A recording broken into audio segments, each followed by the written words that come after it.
All right, today we're going to do a little bit of a breakdown on Lauri Markkanen from last night against the Portland Trailblazers. 40 points on an unbelievable night, even though he lost the game. But Lauri Markkanen is a player that I haven't really looked at a lot, early in the season. Now I'm sort of focusing in on, and just want to take a look at some of the things that he does on and off the ball to sort of impact the game. He's 7 foot tall, one of the better shot makers in the league. Gets to the free throw line a bunch. And we're just going to break down about 10 clips from last night. Mostly good, a couple of mistakes that we'll correct and just talk about, and then and then some passing as well. So first of all, let's just take a look at his stats and go from there. So let's take a look at. Sorry about that. Share. So let's take a look at him first of all. 25 points a game, 8 rebounds, 1.9 assists, shooting 40 from the three. 50 from the field, which is amazing considering he's the number one option and being that efficient. Here's how he sort of stacks up with the rest of his position. As a power forward, he's a power forward, but he's more of a wing player. Like if I was going to characterize his game, they put him in some pick and pop and things, but he's mostly on the perimeter, mostly spotting up, mostly coming off screens, handoffs, some pick and roll, but he's very versatile, more athletic than you think, and, just a really talented player. So as power forwards go, first in scoring, fourth in rebounding, shoots 40% from the three on 7.7 attempts, leads the league in power forwards with 3.1 makes a game, second in attempts at 7.7, number one in efficiency, and fourth in usage. So he's used a ton. They've had some pretty good success in Utah this year, and he's obviously one of the main factors for that. But, he's got an interesting game and one that I think that, is really good to break down. So let's dive into his film.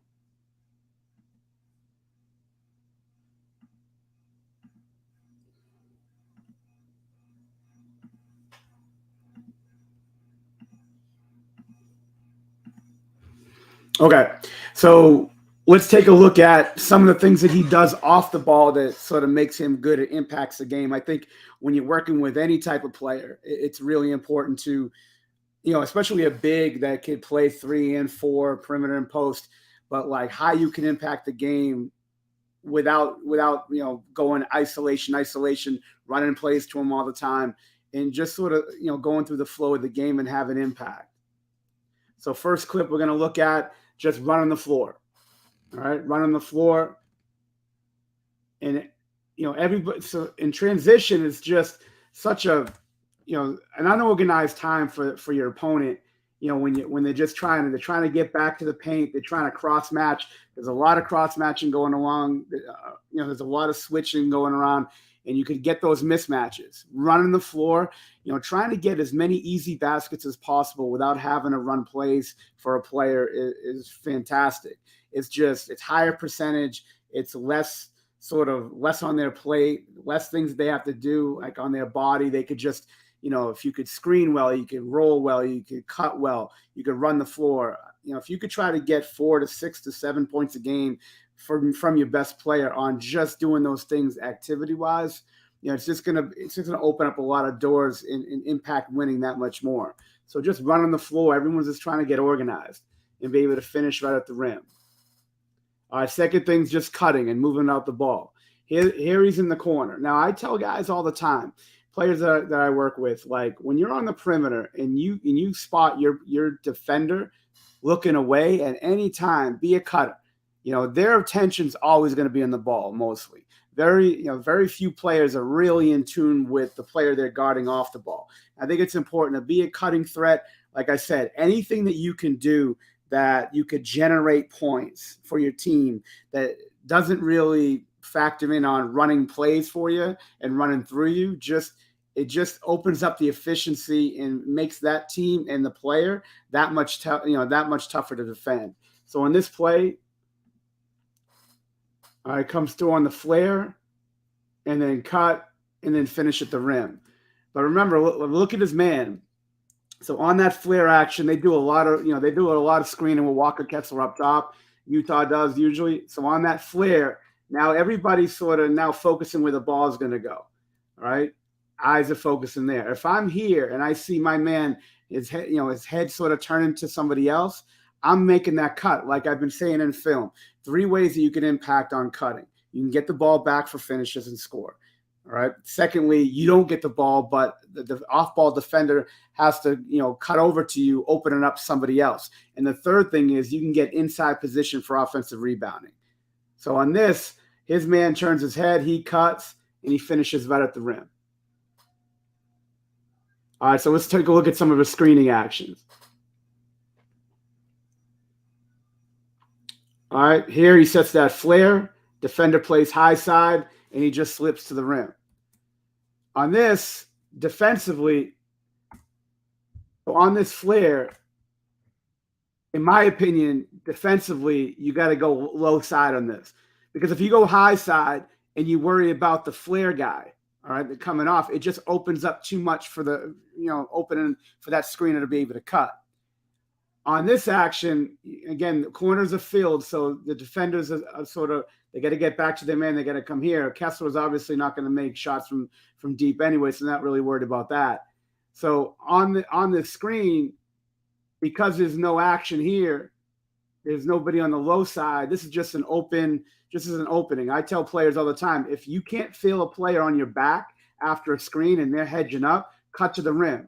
So this cut to the rim obviously opened up a scoring opportunity, but also the corner man. So if he cuts and catches almost on a short roll, if you would say, and that big has to step over to stop him, now he can catch it, pivot, and just pass to the corner for either a shot or the corner guy can cut. But this action, just cut it and attack the rim.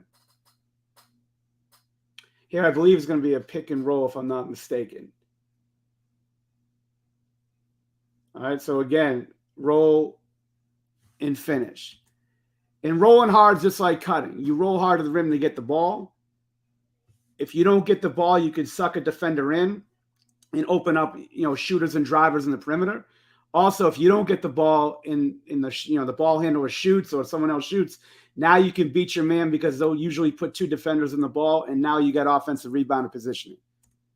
So here he just rolls it, and the corner guy didn't suck in on this, and just an opening to the basket, and then it's just too late, finish at the rim. Here's a corner 3. We talk about it all the time in film. Get your shots off quickly. It's a more of a trend now with shooters where they don't even dip the ball. I don't care. You dip, you don't dip. It's up to you. But be able to just, bring the ball up from where you catch it from and just bring it up to your shot. We've had players that I've coached in the past with the Mavericks and being around players that can get their shots off quickly, that they can just catch it and bring it up. It just, when you catch the ball in the perimeter in any type of situation like this, you just want to get your shots off quickly. Here, they just kick to the corner, doesn't waste any time. 40% three-point shooter, you got to let it go.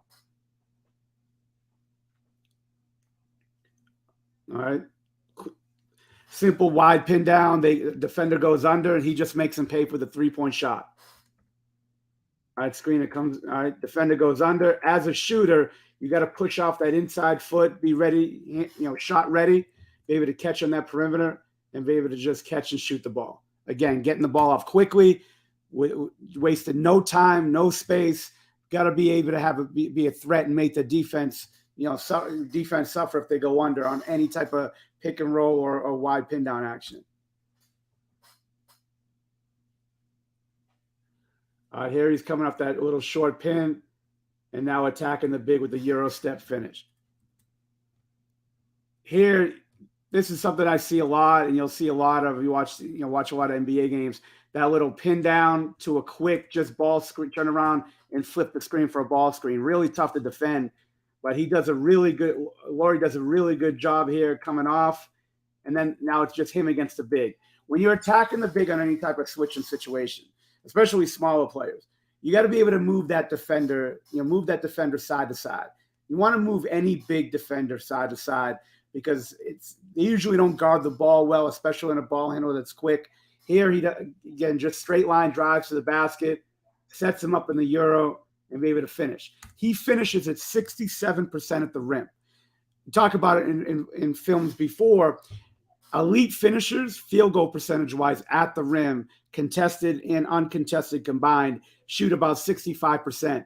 That's the most valuable shot besides a free throw in basketball. If you look at points per shot, points per possession, you got to be able to finish at the rim with either hand. Here, he does a good job with that straight line drive and be able to just finish any type of finish you want. I don't really care, but straight line, just attacks the big and able to finish at the rim.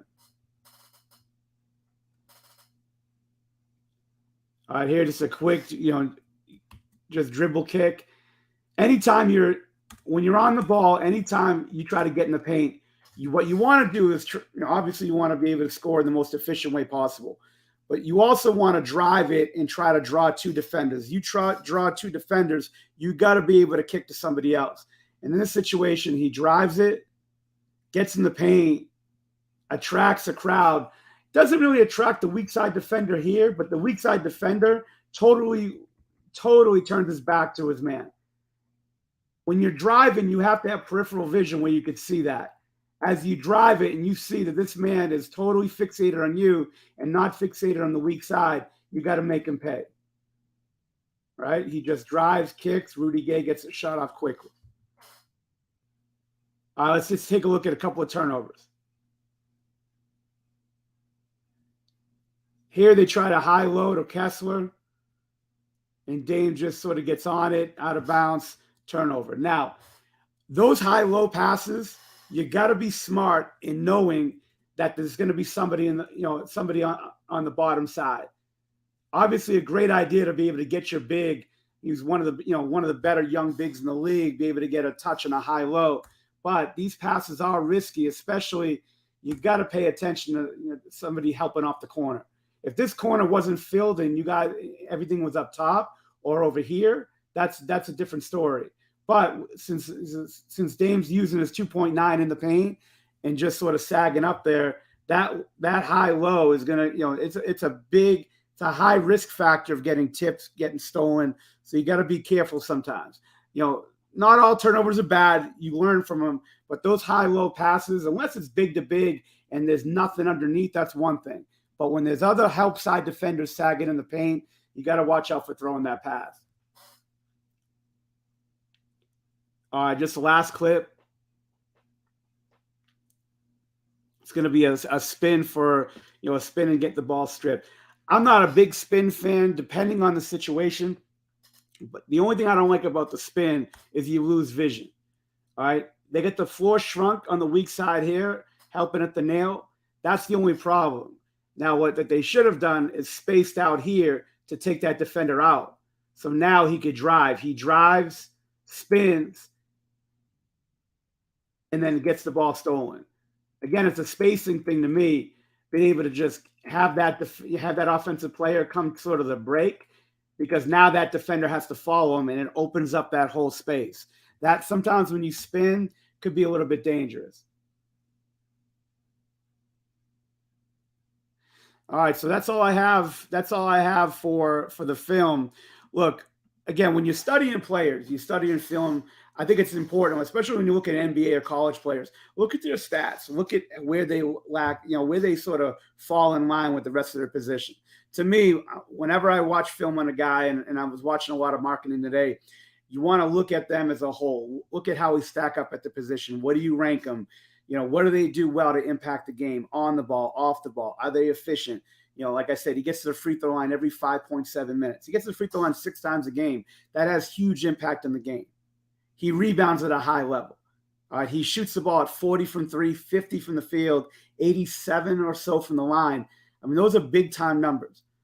He plays the 3, plays the 4, some pick and pop, set screens, runs to the rim, spots up, straight line drives, aggressive on drives.